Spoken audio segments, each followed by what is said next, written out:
En 1913, Antoine Martin Lasselve fut nommé administrateur du cercle de Diourbel par la France. À l'issue de sa mission, en 1915, M.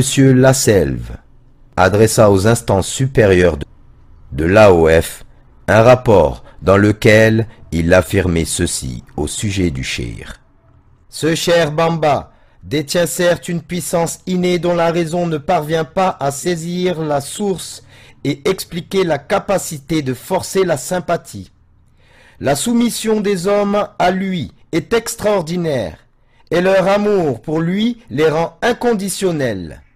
Il semble qu'ils détiennent une lumière prophétique et un secret divin semblable à ce que nous lisons dans l'histoire des prophètes et leur peuple.